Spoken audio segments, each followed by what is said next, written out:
like, a lot of these stories really, they're miracle stories, so they follow a certain pattern. But there's one that shows like the power of his. It's like a conversion story, which is a common function of these sort of Sufistic or RF, maybe you'd say, figures, like they are dervishes. They are the sort of vanguard of converting people, because kind of like a Clarence 13X, I think I made this comparison before. They go out and they like meet people where they are. They're not like they kind of have these gregarious personae, or also reminds me a little bit of like the Hare Krishnas, like at least like I used to see them growing up all like when they like Berkeley. chant, like they all just like chant around Hare Krishna, Krishna, like they do that exactly. chant. Probably and they'll just like they kind of bring the party a little bit, and people sometimes kind of like get on board with it a little definitely bit. So it's similar, like a fun way to recruit people. Yeah, you could say that it would have been sort of like that, because they would be going nuts. I mean, there's definitely like, this is a practice that the idea of like sama, or like listening, is a practice that has like many different expressions, and it's pretty old. Like their standard way of doing it, like the whole spinning in a circle, even that has some precedence. Now that I think about it, also really reminds me of Vito Paulekas and his freak dancers, and the Frank Zappa scene being run by Mehmet or Ahmet Erdogan, the Turk, whose grandfather was a Sufi, was the head of a Sufi order. And you think about like when we talked about in the Laurel Canyon episode how he was someone, Ahmet Erdogan, that is, was someone who was a big proponent of integrating jazz performance into more elite spaces, or more like traditionally white spaces, like having jazz performers come into embassies or whatever where his father would be working and things like that. We sort of talked about that in the Laurel Canyon episode. And you can see kind of how the association with music is so strong in the Sufi tradition, even though they were nationalists who actually, like, if you look up the Mevlevis, you can see how the Ataturk nationalists eventually were like, we need to destroy the Mevlevi order, because they wanted to consolidate like their power, and they still had this sort of powerful political aura and could be seen as a threat, For sure, and of course, you can see the parallels with the Janissaries, who were stamped out even before that. It's another very powerful, influential group that had some Sufistic elements to it. With the who's to say that some of this sort of religious technology was not repurposed towards somewhat different spiritual ends, in the 20th century through popular culture?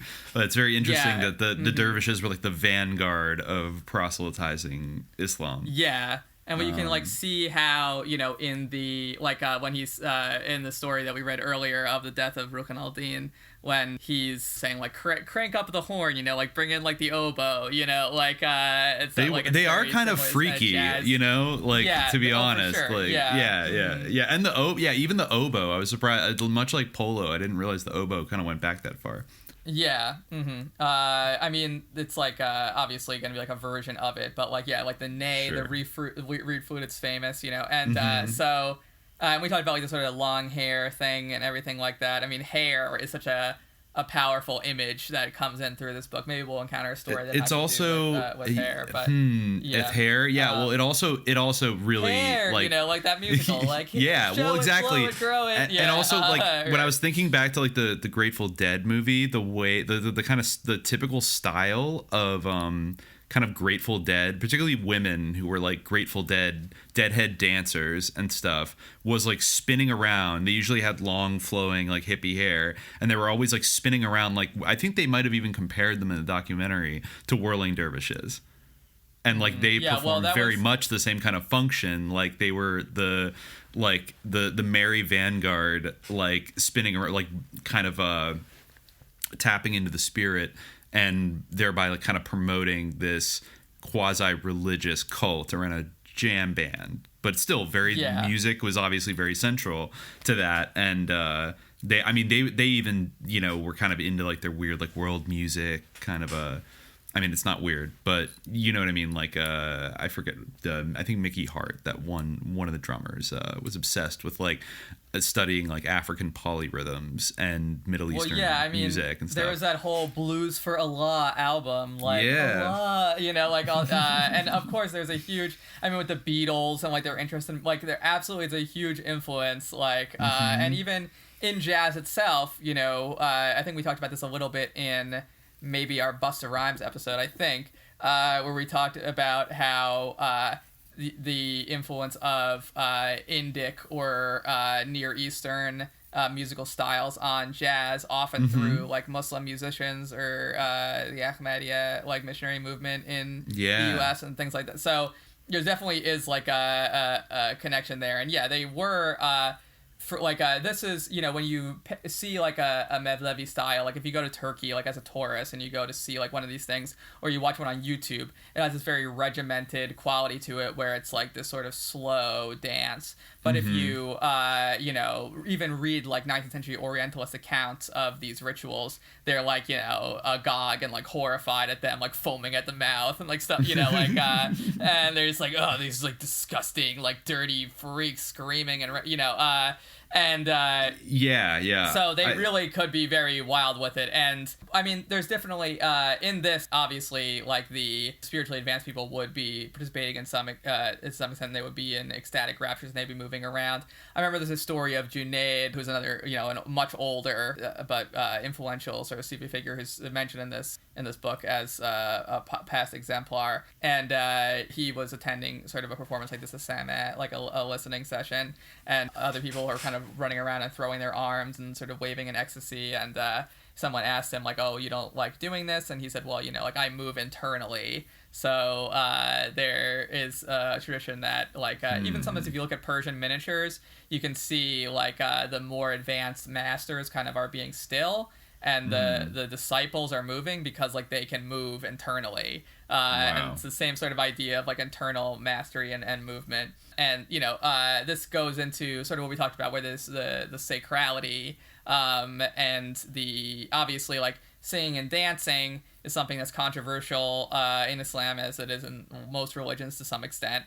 But, like, the very controversy around it. There's a very interesting anecdote that I'll look up after this other Chalabi story about a bunch of bandits that talks about like the permissibility of the stama, and there's also one about wine that has a similar idea. But anyway, yeah. So this is a story about like a Chalabi and his you know, conversion of a group of bandits, and his body and the power that he has over his own body, but also like its vulnerability to different types of injury. It's interesting. So it is transmitted that Chalabi had come forth from Maidani Amasya, and with his companions was heading for Kastamonu.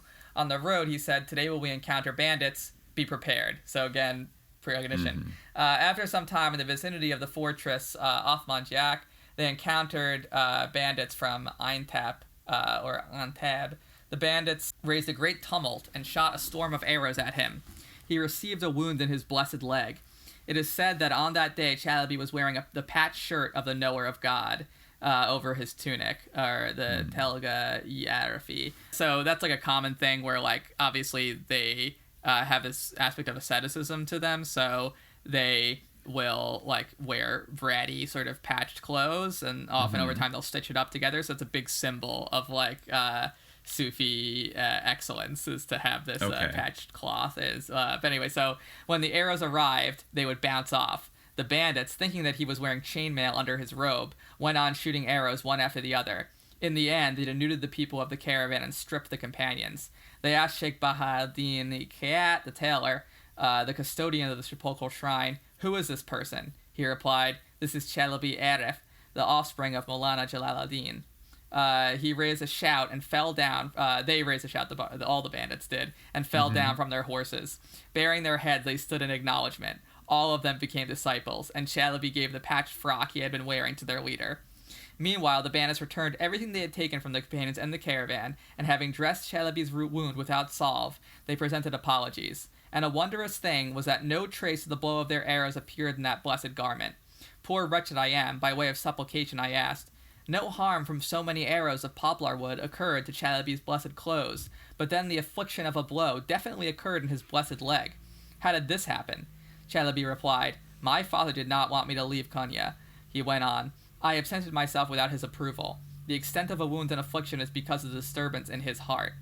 The final outcome of the matter was that this group of bandits, one and all, went before Suleiman Pasha of Kastamonu, and they turned away from banditry. They joined the corps of the Army of Islam and became engaged in making raids against the infidels. Wow. Yes. But yeah, so the explanation of what happened to, all the arrows didn't hurt him at all. He was impervious to them. But he did get wounded on his leg, and his explanation for that was that his father sort of willed that to happen. So exactly. There's an emphasis like it was in his heart. There was a disturbance in his heart. So his externality is linked to this sort of interior world where he willed it basically to happen. Yes. Yeah. Mm-hmm. Yeah. Wow. Try to find the one about that's about Sama, like illicit and illicit Sama, because that's a pretty interesting thing to consider vis-a-vis our earlier. Our conversation just now about music, because that it really is something that runs throughout this whole thing. That's really, as we've seen, it's a locus for these miraculous things to happen. Like in that great, my favorite of these stories, the Rukn al-Din story. It's in the Sama that he's in this Sama while these events are happening. Find the one where it talks about this stuff. So, one day, they asked about the secret of Sama. He replied, Divine manifestation and beholding God occurs more often for the men of God during the Sama. They have come forth from the world of their existence. The Sama brings them forth from other worlds and conducts them to a meeting with God. In brief, there is a Sama which is forbidden. The one who actually said it is forbidden did something very important. Such a Sama is unbelief. The hand which is raised without that ecstatic state, most certainly that person's hand and foot will be punished in hell. The hand which is raised in that ecstatic state most certainly will reach paradise. And there is a Sama which is permissible. That is the Sama of those who practice self-mortification and asceticism, which makes them shed tears and feel tenderness. And there is a Sama which is a religious duty, and that is the Sama of those who experience ecstatic states, which is an individual religious duty, like the 5 ritual prayers and fasting during Ramadan. Just as consuming water and bread in times of need, this is an individual religious duty upon those who experience ecstatic states, for it is the support of their life. If one of the people of Sama performs the Sama in the east, and another adept of the Sama performs the Sama in the west, they are aware of one another's situation. So, again, we have this sort of long-distance communication, but also this kind of double standard almost of how this works. It's not illicit if you're forcing it. If you're doing it on purpose, then it is this sort of forbidden thing, where if you're not in this ecstatic state and you're kind of listening and, imitating it or dancing around, this is a controversy in a lot of, just for clarification's purposes, what is the specific definition of a Sama? It means listening. So it's actually interesting because nowadays, CE5, tapping into the astral plane. Kind of. Yeah, well, sort of.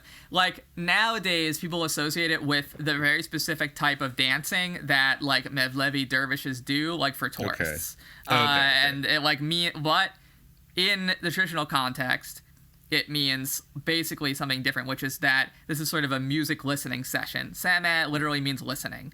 So some people call it audition, but in the sense of the not a rehearsal, but a tryout for a play or something, but listening, the audience auditioning. So it literally means to listening. It's the verb of the noun form of to listen. So basically it's not a dance with specific movements or choreography in the traditional sense.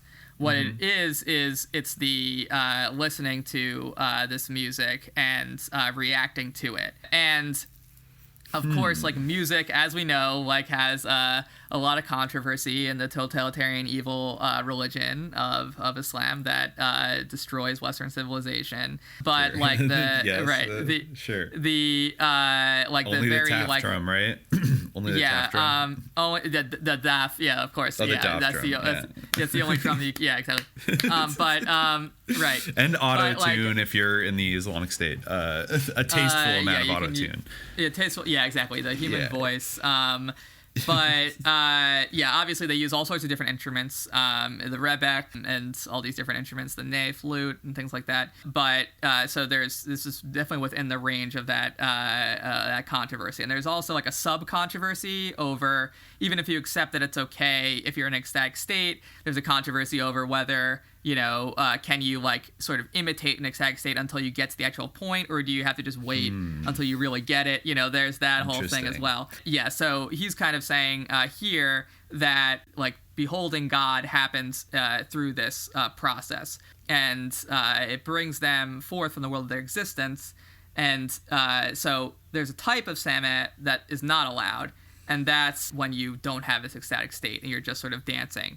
But if you do have it, then it actually it's more blessed. In the same way he's saying that, like, he says if you dance without the ecstatic state, then you're definitely going to hell. But if you dance with the ecstatic state, then you're definitely going to heaven, which is a pretty big deal. So faking it is not okay. Faking it is not okay. Or just but dancing you can also, for, like, the sake of dancing. It has to be, for this as this ecstatic thing. And it has to be, There's also a situation where there's a story in here about where he talks about someone asked, like, Shams, I guess, had a little bit of drinking habit, which of course, Rumi's teacher and like his really close friend, very, very special friendship. And so someone, one of these sort of pedantic juristic types asked Maulana, well, is drinking forbidden? Is drinking haram or not? And he said, well, it depends. If you throw like a pig carcass into the ocean or something, like that doesn't like make the ocean impure. So someone with the oceanic soul of Shams, it doesn't matter. Like, he can do it. But like for you, like even eating bread is forbidden because like your mother's a whore or whatever, Wow, like something like that. Like something like intense like that. But yeah, so there's like this whole idea like of when you sort of play with these boundaries. There's a quote from Kushairi, like, several hundred years before this, but a common concept, which is, that like we're balanced on the edge of the sword, where one end is paradise, the other end is hell, where we have to be very careful with what we're doing because we're involved in these sort of, this is an interesting little tidbit that I just stumbled upon. Someone asked about wisdom, or hikmah. He replied, wisdom is of three kinds. One is in speech, the second is in action, the third is in sight. The wisdom of speech belongs to the religious scholars, the wisdom of action belongs to the worshippers, and the wisdom of sight belongs to the knowers. The sage, hakim, does not get angry with a person who disagrees with him, and he does not take revenge against a person who treats him unjustly. They said to Bastami, who is another, you walk on water and in the air. He replied, a dried out piece of wood walks on water. Birds also fly in the air, and magicians also travel from Mount Kaf to Mount Kaf in one night. Consequently, the work of manly men is that their heart does not attach itself to anything other than God the Most High. I like it. Is that the second time I've heard him invoke the adjective of like manliness and being a manly man? Yeah, I think that the word is probably mardan, which is just like sort of a like man. Yeah, but manly man is like a big thing, like especially later on, like after in the sort of consolidation and the systematization of like the Melevi Tharaka as like an order itself. There's a connection with what's called Futawat or Futavat, depending again your pronunciation, but which is like chivalry basically. And I think like this could be its own like sort of episode, but this is a big thing, and like these sort of Persian orders, which of course like are hyper masculine. There is some stuff about like righteous women and stuff in here, but of course there's also like in some of the stories, whether we get time to read them or not, like there's also like a lot of very misogynistic stories. So there's definitely like a huge emphasis on like masculinity, obviously, and a lot of this is like the energy for the disciples and stuff like that. You know, maybe these bandits or whatever, like to use that example, it's the energy of like these young men that's being channeled into like this sort of like religious context, and some of these rituals, you know. I think that we talked about very, very early on, like when we were talking about the connections between like Freemasonry and the Grail myth, and you know, the Templars, and maybe the assimilation of Islamic ideas or practices. You know, there is the whole thing, the idea of the goblet, which you can see in this. You know, the sacrality of the image of the goblet of wine. You know, as a maybe a metaphor, or in some cases maybe a literal thing.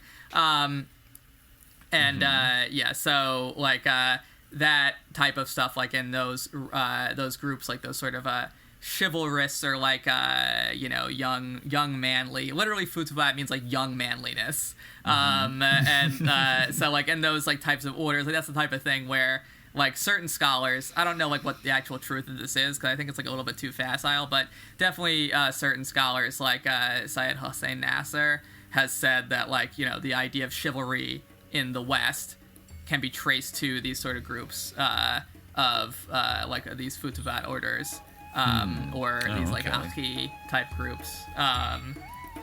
Brotherhoods. Yeah, exactly. Yeah, Akhi hoods. Yeah, exactly. Interesting. For access to the full-length episode, subscribe to the Hour of Frequency at patreon.com/subliminal jihad.